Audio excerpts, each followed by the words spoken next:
विभाजन विभीषिका स्मृति दिवस के अवसर पर 1947 के ऐतिहासिक विभाजन में अपनी जान गंवाने वाले लाखों अनाम व्यक्तियों की स्मृति में छत्रपति साहू जी महाराज विश्वविद्यालय की वीरांगना रानी लक्ष्मीबाई प्रेक्षागृह में एक विशेष स्मृति कार्यक्रम का आयोजन किया गया।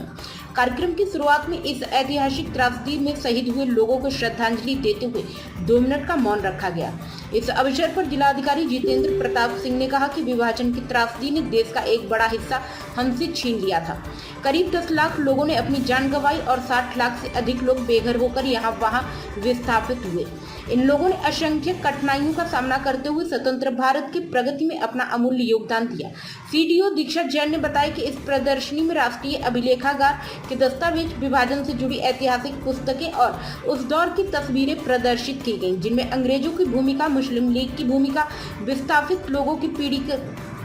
पीड़ा और महिलाओं के साथ हुई हिंसा की भयावह झलक को दर्शाया गया। उत्तर प्रदेश सिंधी समाज के महामंत्री महेश मेघानी ने कहा कि सिंधी समाज ने 1947 की त्रासदी को अपनी आंखों से देखा है और आज भी तिरंगे और मातृभूमि के प्रति आस्था बनाए हुए हैं। सरदार गुरविंदर सिंह झाबड़ा और सरदार गुरदेव सिंह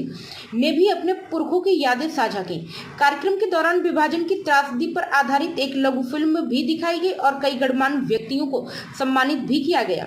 कार्यक्रम का समापन राष्ट्रगान के साथ हुआ। भारत की सभ्यता बहुत पुरानी है, ये सब हम जानते ही हैं, और उस सभ्यता के विभिन्न चरणों में अखंड भारत की कल्पना मौर्य काल में भी थी, गुप्त काल में भी थी, ब्रिटिश पीरियड के समय भी अखंड भारत था और आज भी अखंड भारत हमारा होना ही चाहिए। और इसी क्रम में जो हमसे खोया है, जो हमसे छूटा है, उस विभीषिका को स्मरण करने के लिए इस कार्यक्रम का आयोजन निरंतर 2021 से किया जा रहा है। भारत का जो हिस्सा भारत कहलाया, क्योंकि जो हिस्सा नहीं भारत में आया वो भी भारत ही था, तो जो हिस्सा भारत में आया वो भारतीय परंपरा, संस्कृति और मूल्यों का अनुसरण करते हुए आज कहाँ पर है। जहाँ तक 1947 के बंटवारे की बात पे हम लोग बात कर रहे हैं, तो हमारे बुजुर्ग,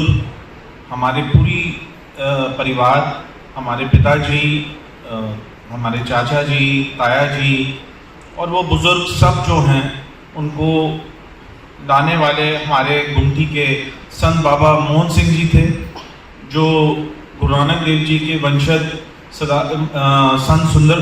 संत बाबा सुंदर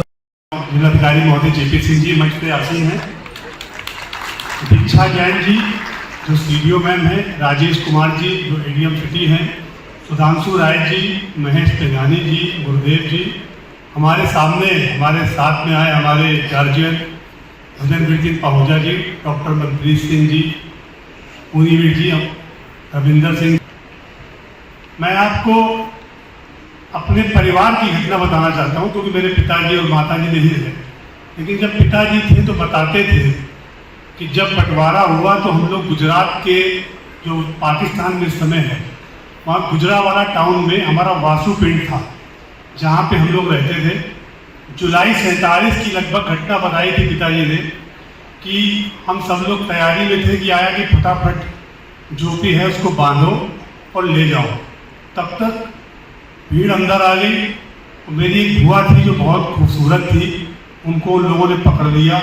जब तक मेरे पिताजी ने उनको छुड़ाया, वो समझ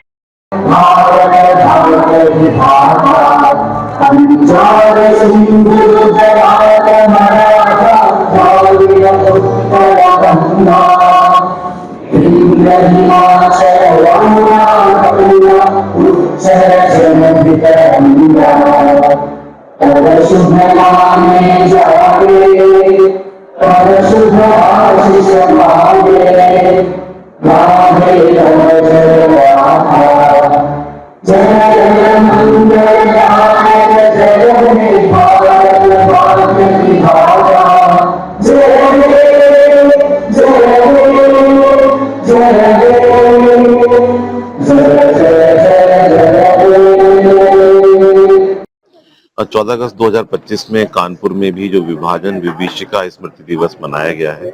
और इसमें जो आजादी के समय भारत का विभाजन हुआ, हजारों लाखों लोगों को तकलीफ हुई, अखंड भारत का एक हिस्सा ही इधर रह गया, इन सारे विषयों में जो सूचना विभाग की प्रदर्शनी है वो लगाई गई, लोगों ने उसका अवलोकन किया, उस दर्द को महसूस किया और आज हमारे यहाँ कार्यक्रम में गुरुदेव जी छाबड़ा जी, हमारे महेश लधानी जी, हमारे सिंधी समाज के, हमारे पंजाबी समाज के बहुत सारे हजारों लोगों ने प्रतिभाग किया, जिन लोगों ने इस विभीषिका को झेला है, जिनके परिवारों ने, पूर्वजों ने उस दर्द को सहा है, उस दर्द को हम लोगों ने आज नमन किया और ये संकल्प भी लिया कि जो अखंड भारत की संकल्पना है ये पूर्ण रहे, सुरक्षित रहे और आगे बढ़े। प्राइम संदेश न्यूज से संवाददाता मयंक सैनी की रिपोर्ट।